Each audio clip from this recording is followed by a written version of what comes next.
So we're going to continue on with the ear, and we had a couple more points for the middle ear before we move on to the inner ear. So there are some nerves that are associated with the middle ear, and oddly enough, majority of it doesn't have anything to do with innervating the middle ear. They just kind of are hanging out. So the facial nerve here comes up. Whoops, this way, comes down through the margin here of the middle ear. It does send a branch to the stapedius muscle. So here you see the little branch right here coming to innervate the stapedius muscle. But then it continues onward on its pathway to innervate the face. And then it also gives rise to the chorda tympani, which travels up over the superior aspect of the tympanic membrane, and then cruises on down to the tongue, and provides sensory information from the anterior portion of the tongue. This is sensory. Okay. So that is the chorda tympani. Okay. That's the major ones you need to know. The smaller ones, no big deal. Whoa, slow down. There we go. Okay.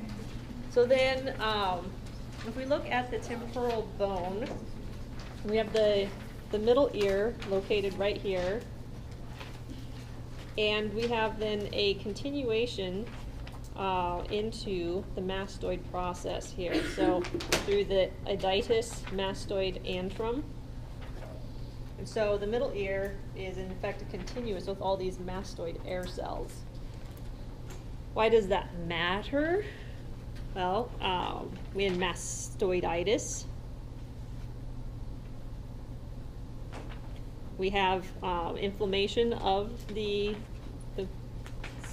spaces in the mastoid, and typically that is from a middle ear infection moving in through this iditus into the mastoid.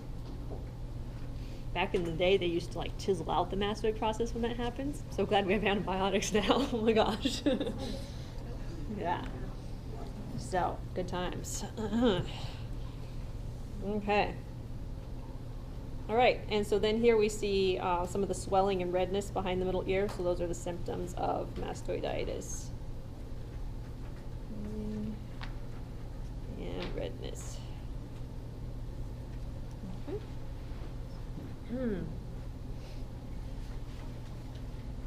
Okay.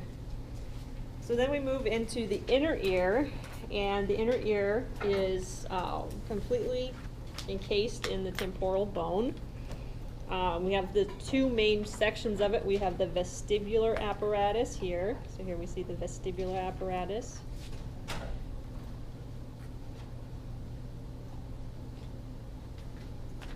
Oh, that's nice writing. Including the utricle and saccule, and then the semicircular canals. And what's the purpose of these organs? This should be a nice review question.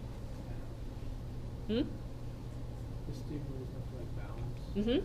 Balance and orientation and movement of the head in space, which is then translated into maintaining our balance. So remember, the utricle and the saccule have the otoliths in them. And those are those little crystals that's set on the bottom, or the most inferior membrane of the utricle and saccules.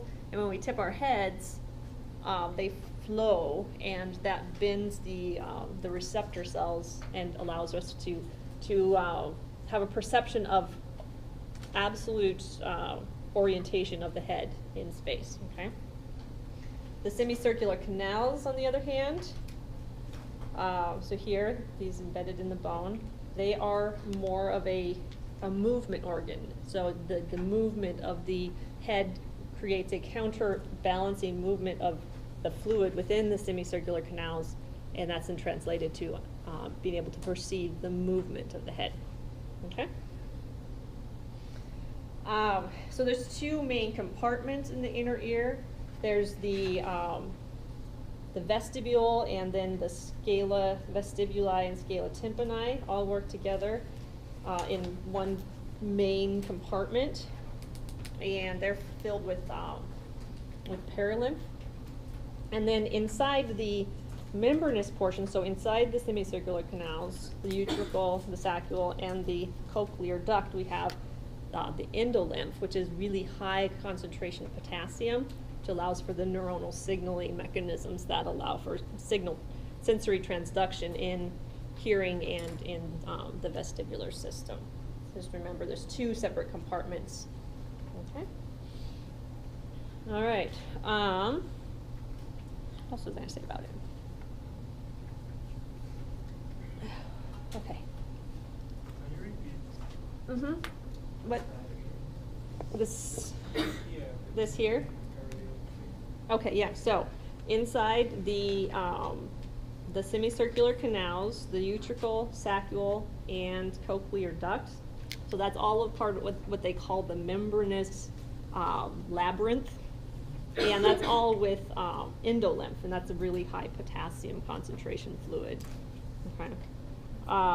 That's more kind of extra information. It's not quite as important for anatomy, just kind of reminding you the setting up the ability to have the physiology take place. Okay?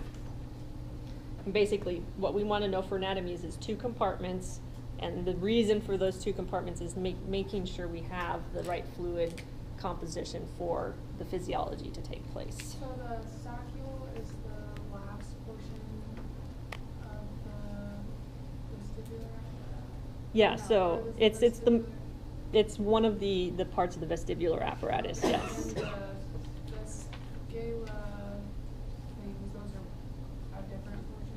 Right, so the vestibular apparatus is the saccule. Here, let me see. Very different thing. It's just a mess. Let me just erase a few things here. That's the fun of this. I love this technology. All right, so vestibular apparatus, utricle, saccule, and then the semicircular canals associated, and the ampullas, all of those are the vestibular apparatus.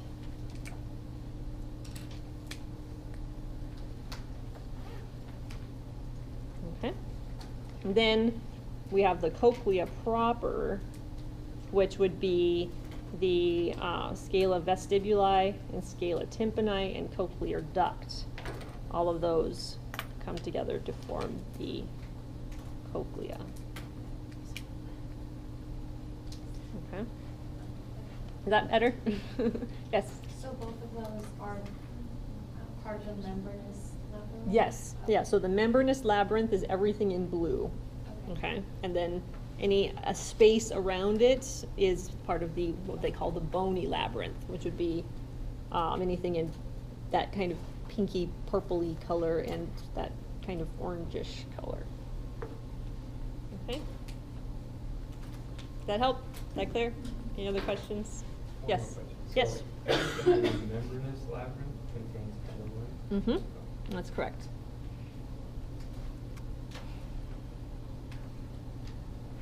All right, any other questions? Okay. So then, remember we have the facial nerve passing through, and the vestibulocochlear nerve, which actually innervates the structures of the middle ear, pass in through the internal acoustic meatus from the cranial cavity into the internal ear.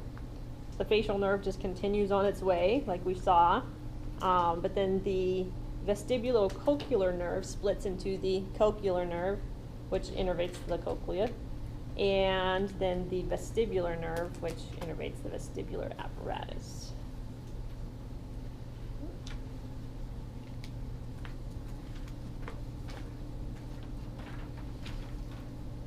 All right, so we'll just focus in on the cochlea now. So remember, it's a spiral organ, and so it's kind of shaped like a snail shell. And so we have our spiral here, about 2 1/4 to 2 1/2 turns, and it includes the scala vestibuli, cochlear duct, and scala tympani. If we actually bounce back to the previous slide for a moment, we see that the vibrations from the middle ear come into the inner ear through this oval window and enter the cochlea here, and that is the, I can never keep these straight, scala vestibuli, okay, and then passes in through that structure, and then on its way out, it passes through the scala tympani. We'll catch that again in another slide. At the apex of it, we have the helicotrema. That's the very end of the cochlea. Now, if we zoom in on one of these, we can see the actual apparatus that causes signal transduction of hearing. So we have the spiral organ, is what it's called, and it's setting on the basilar membrane. And the basilar membrane has a very controlled, very small change in its thickness along its length. And this allows for different frequencies of sound to cause the membrane to vibrate at different regions along its length. Okay. And so that's part of the mechanism that allows us to encode the pitch of the sound. So, and remember, we have in this spiral organ, we have the hair cells that the hairs on the hair cells, those stereocilia, are what vibrate back and forth. As the basilar membrane vibrates, they're bent back and forth, and that's what actually allows for sensory transduction. So just a reminder of that. Okay. So then we see the vibrations of the ear coming in through here, deflecting the tympanic membrane. Then we get the deflection of all the ossicles in through the oval window, through the scala vestibuli, all the way to the helicotrema, and then back out through the scala tympani, and then dissipates through the round window. Okay. The vestibulocochlear nerve then branches out, fans out, and sends sensory endings to all of the different regions along the basilar membrane, all along that spiral organ. So you see them spreading out along here. And so each one of those nerve fibers detects the vibration or the resonance in the particular point of the basilar membrane to which it's attached, and encodes that pitch of sound. So each one of those sensory neurons encodes just that one single pitch of sound. Okay? So in this image, this would be the region of the basilar membrane that's resonant with the pitch of the sound that the individual is hearing. And so these sensory receptor cells will be changing their firing frequency to send the signal of that, hearing that pitch in. So the way that it's organized is that at the helicotrema here, we have perception, or the sensory transduction of the low frequency sounds. Okay. Whereas here at the base of the basilar membrane, we have high frequency sounds.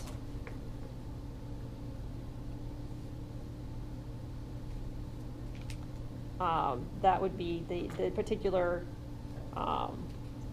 frequency of the vibration that causes that region of the basilar membrane to resonate or to vibrate. Okay. Questions about that? Should be good review from previous physiology classes. Okay. So then,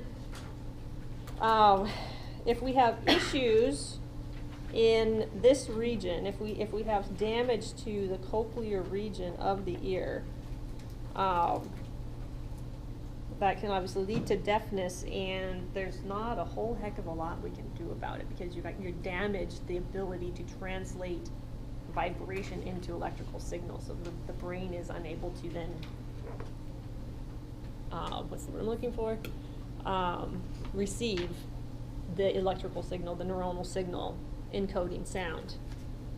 However, if we have damage to the middle ear, we can bypass it and stimulate the cochlea directly through a cochlear implant. So here's an image of a cochlear implant. So it's a wire that has hundreds of electrodes spanning out around it. And each of those electrodes is tuned to be stimulated by a particular frequency of sound, kind of like the basilar membrane is supposed to do. So we have a microphone and then the battery pack and all that on the external portion of the individual's head. And then implanted, we have an internal transmitter, and then the electrode that gets threaded into the cochlea. And so then when the individual hears a sound, so there's sound waves coming into the microphone here, that gets transmitted to the internal receiver, and then the appropriate portion along the cochlear implant will basically shock the spiral organ, and that will then initiate that neural signal, that electrical signal in those sensory receptor cells, and allow for at least some rudimentary form of hearing. So like the frequency that it picks up, it sends that along a specific wire. And that's Mhm. okay. Yep, exactly right. So each frequency is sent to a different electrode. And obviously there's not going to be as many electrodes as there are sensory receptors in the ear, so it's not going to be as detailed. But I mean, if you were born with cochlear deformities or you lost hearing somehow, I mean, to be able to hear anything would be phenomenal.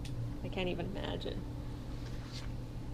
Okay, any other questions about that? Okay, so that is what we need to cover for the ear. So then we'll start on with the anatomy that underlies oral anatomy and also function of the jaw. The first thing we need to identify is a couple of fossae. So the temporal fossa would be the side of the head, that region on the side of the head, and that is where the temporalis muscle attaches.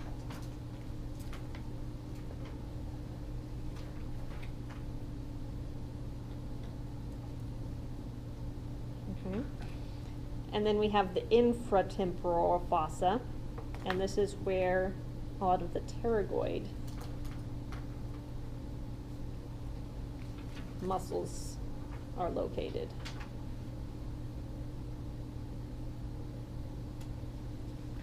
Okay. Yeah, we'll just leave it at that for there. So a couple of important features of the mandible bone. So I'm just going to point out the articulating surface, the condylar process, and then the coronoid process, which is one of the attachment sites for some of the muscles of the temporal mandibular joint. This is where the temporalis muscle inserts. I don't think we need to go any more than that for the mandible. The rest of it's kind of self-explanatory. All right, so then here's the anatomy. It's a synovial joint, one of very few synovial joints in the head. So the other synovial joints are actually the ossicles in the ear. Those have synovial joints. This is the only other synovial joint in the head, or in the skull. Okay, so we have articulation between the condylar process here and the mandibular fossa. Just in front of the mandibular fossa is this little protrusion. This is the articular tubercle.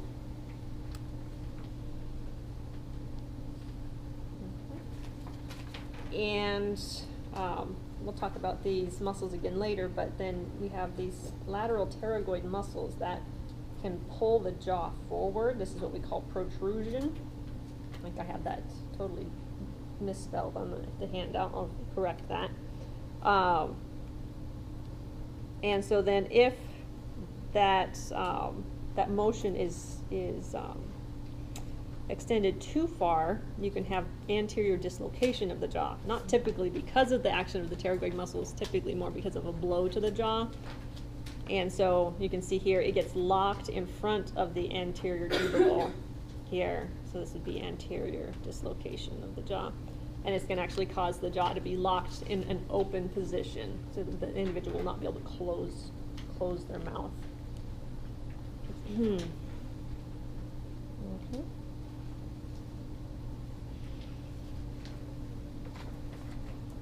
All right, so then movements of the temporal mandibular joint. So we talked about protrusion, the lateral pterygoid, also the medial pterygoid muscle, and we'll see those in a moment. Retraction of the jaw, so moving it backwards. The temporalis muscle, it's part of the masseter muscle, and then some others we're not going to talk about. Participate in that. Elevation of the jaw, so closing the mouth. The main ones are the temporalis and the masseter. Medial pterygoid helps. And then finally, depression of the jaw. Typically, a lot of it occurs as a result of gravity instead of muscle, but you can use some of the muscles in the lower part, submandibular region, digastric and mylohyoid, hyoid, and geniohyoid muscles. So then let's just take a quick look at those muscles. So here's the temporalis, originates in the temporal fossa, attaches to the coronoid process. Again, very powerful jaw elevator. And then when we activate these posterior fibers, we also get retraction of the jaw. You can see him pulling the jaw back. One we are all familiar with, the masseter muscle. From the maxillary and zygomatic bones down to the lateral portion of the jaw. And then finally the pterygoid muscles. Here, we've got two of them. We have the medial pterygoid. So here you see the two heads. Sneaking at me. That attach to the interior portion of the mandible and then to either the maxillary bone or the pterygoid process. And these are really important in lateral movement of the jaw. So unilateral contraction is going to allow for lateral movement of the jaw. Is also going to help with protrusion and retraction of the jaw. And then our lateral pterygoid, so we have the lower and superficial heads of the, lower and where's the other one? Upper, there we go. Upper head of the lateral pterygoid, attached to the articular capsule, so they actually attach to the capsule of the joint, and these are important for protraction of the joint. Okay, that's jaw muscles. So then extra tension in these muscles, often due to stress, would cause, what's the name of the syndrome? Yeah, that one. Couldn't remember it for a moment. Gosh. Anyways, there we go. Have a nice rest of your day.